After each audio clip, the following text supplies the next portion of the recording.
Operation सिंदूर जब चल रहा था तो पूरे देश में एक अलग एकता थी, एक अलग माहौल था। एकजुटता की जो मिसाल अगर हम कभी देना चाहें तो ये जो पीरियड गुजरा है ऑपरेशन सिंदूर का, इसका हम बहुत अच्छा उदाहरण दे सकते हैं कि देश कब एक हो सकता है, एक साथ खड़ा हो सकता है, एक भाषा बोल सकता है। और इसमें जितने भी स्टैक थे सब अपना अपना अच्छा काम कर रहे थे। हमारी सेना सरहद पर पाकिस्तान को मुंह तोड़ जवाब दे रही थी, हमारी मीडिया अपना काम कर रही थी, खबरें दिखा रही थी। देश के लोग एक दूसरे के साथ खड़े थे, भारत को सपोर्ट कर रहे थे, सेना को सपोर्ट कर रहे थे, भारत की सरकार को सपोर्ट कर रहे थे। पर एक कौम ऐसी थी जो शायद सबसे ज्यादा एक्टिव थी। अब वो कौम कौन सी थी ये आपको समझ में आएगा आगे वीडियो में।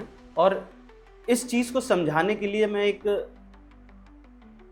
कहानी सुनाऊंगा आज आपको। कहानी एक ऐसे इंसान की कह सकते हो आप। आज मैं कहानी आपको सुनाऊंगा SMS नाम के, अब वो व्यक्ति है या कुछ ग्रुप हैं, ये आपको आगे वीडियो में जैसे जैसे आप सुनते जाओगे आपको समझ में आता जाएगा। तो कहानी कुछ इस तरह से स्टार्ट होती है। एक समय की बात है, SMS अपनी पूरी ताकत के साथ, पूरे हथियारों के साथ युद्ध के मैदान में डटा था।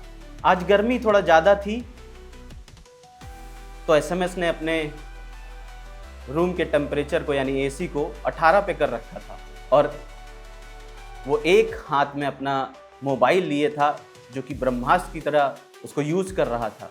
वहीं दूसरे हाथ की उंगलियां उसके मोबाइल में ट्रिगर की तरह उंगलियां अपनी चलाते हुए वो नज़र आ रहा था। पहलगाम में पाकिस्तान द्वारा हमारे निर्दोष लोगों की हत्या किए हुए कुछ दिन गुजर चुके थे और इसी बात को लेकर SMS का खून उबाल मार रहा था। और इसी जोश में उसने अपने ब्रह्मास्त्र यानी मोबाइल को निकाला और सोशल मीडिया पे लिखा कि मोदी जी आपसे नहीं हो पाएगा, आप हटो, हम इन भिखारियों से निपट लेंगे। और बात ज़बरदस्त थी।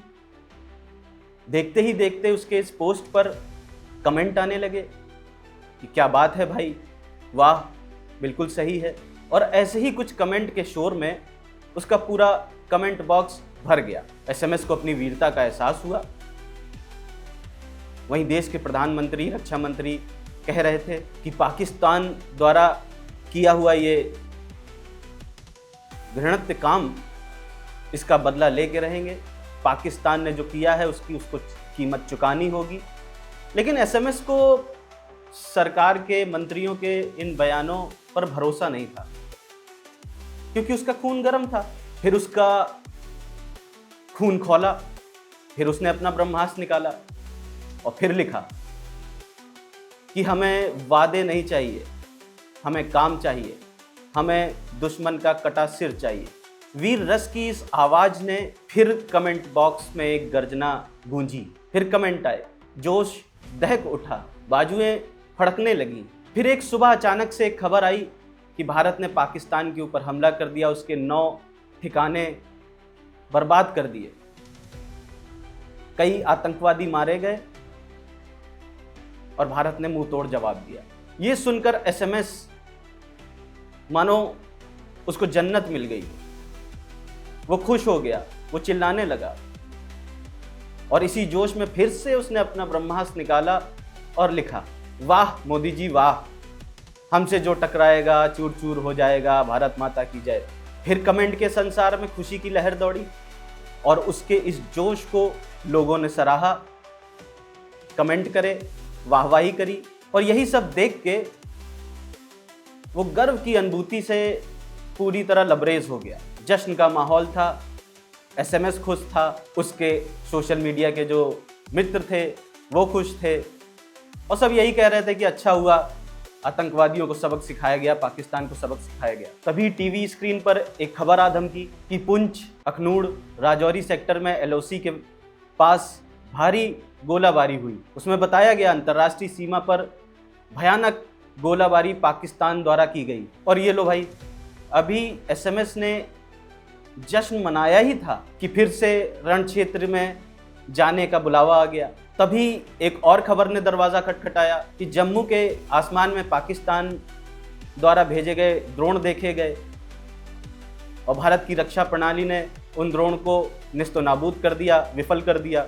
और ये सब देख के एसएमएस का जोश उफान मार गया। जो अंदर का जोश होता है, उसने आवाज़ लगाई कि मुझे बाहर निकालो, क्या कर रहे हो। उसने फिर से अपना ब्रह्मास्त्र बाहर निकाला और ब्रह्मास्त्र की स्क्रीन पर, यानी मोबाइल की स्क्रीन पर, उसकी उंगलियां तांडव करने लगी। उसने लिखा, क्या कर रहे हो मोदी जी, किस बात का इंतजार कर रहे हो, इस कायरता को कुचल डालो, किससे डरते हो, दुनिया का मुंह क्या ताकते हो, अंदर घुस के मारो। उसकी इसी बातों के समर्थन पर कमेंट बॉक्स की हलचल तेज हो गई, निगेटिविटी बढ़ती गई और कमेंट आते गए। इसी बीच फिर एक खबर आई कि भारत ने पाकिस्तान के एयर डिफेंस सिस्टम को बर्बाद कर दिया। लाहौर, रावलपिंडी धुआं धुआं। एसएमएस भाई फिर गरजे।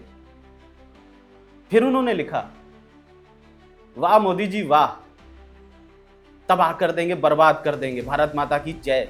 भारतीय सेना पाकिस्तान को बर्बाद कर रही थी, चोट दे रही थी। वहीं एसएमएस मोबाइल पर अपनी उंगलियों से आग लगा रहा था, पाकिस्तान की औकात बता रहा था। तभी अचानक से फिर एक खबर आई कि भारत पाकिस्तान सीज फायर के लिए राजी हो गया है। अरे बाप रे, हे भगवान, ये क्या हो गया। एसएमएस ने फिर अपना ब्रह्मास्त्र निकाला और लिखा, डर गए क्या मोदी जी, इससे अच्छी तो इंदिरा जी थी। बहुत ही कायरपूर्ण निर्णय है ये आपका। कमेंट की दुनिया समर्थन के साथ एक बार फिर से गूंज उठी, भर भर के कमेंट आए, सही कह रहे हो भाई, बिल्कुल सही, मोदी डरपोक है, एक थी इंदिरा, एक ही थी इंदिरा। इस तरह के नारे कमेंट में मानो शोर मचा रहे हो कि जो हुआ है वो गलत हुआ। ये तो थी कहानी दोस्तों एसएमएस की। अब थोड़ी मेरी भी सुनिए।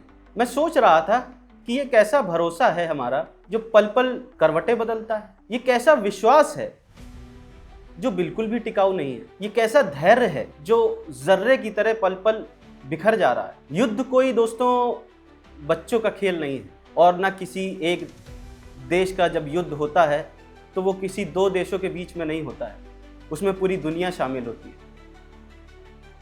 आपने देखा होगा वर्ल्ड वॉर जब होती है तो उसमें कितना नुकसान होता है। राष्ट्रीय, अंतर्राष्ट्रीय बहुत चीज़ होती हैं जो साधी जाती हैं। जब किसी का साथ दिया जाता है दोस्तों, तो उसकी विपरीत परिस्थितियों में ही पता चलता है उसके साथ कौन है, उसके अपने हैं या उसके पराए हैं। इन परिस्थितियों में हम इस तरह से अपना चरित्र दिखाएंगे। अगर हम अपने देश के साथ हैं तो डट के साथ रहना चाहिए। अगर हम उसके साथ खड़े हैं तो मजबूती के साथ खड़ा होना चाहिए। अगर हम भरोसा कर रहे हैं तो हमें दृढ़ता के साथ भरोसा करना चाहिए। अगर हम इतने हल्के हो जाएंगे दोस्तों, तो दुश्मन भी हमें देख के हंसेगा, मुस्कुराएगा, मजाक बनाएगा। हमें विश्वास रखना पड़ेगा अपनी सेना पे, अपनी सरकार पे। हमें वही विश्वास रखना पड़ेगा जो 71 में रखा था, 99 में रखा था। और उसी विश्वास की वजह से, सेना के पराक्रम की वजह से, सरकार के साहस की वजह से हमने जीत हासिल करी थी। फिर चाहे वो इंदिरा जी हो, अटल जी हो या आज मोदी जी हो, हमें अपने देश, सेना, सरकार के साथ खड़ा रहना पड़ेगा और विश्वास रखना पड़ेगा कि जो भी होगा देश हित में होगा। जो भी हुआ था वो भी देश हित में हुआ था, जो भी आगे होगा वो भी देश हित में होगा। और जाते जाते आपको बता दूं कि एसएमएस की जो मैंने कहानी सुनाई थी उसका मतलब क्या है। एसएमएस मतलब सोशल मीडिया के सेनानी। आज के लिए बस इतना ही। मैं फिर जल्दी मिलूंगा। कमेंट बॉक्स में आपको हमारे बाकी सोशल मीडिया के हैंडल मिल जाएंगे, व्हाट्सएप चैनल का लिंक मिल जाएगा। अगर आप वहाँ भी हमें फॉलो करोगे तो हमारी ताकत बढ़ेगी। आज के लिए बस इतना ही। मैं फिर जल्दी मिलूंगा। तब तक के लिए जय हिंद, जय भारत, नमस्कार।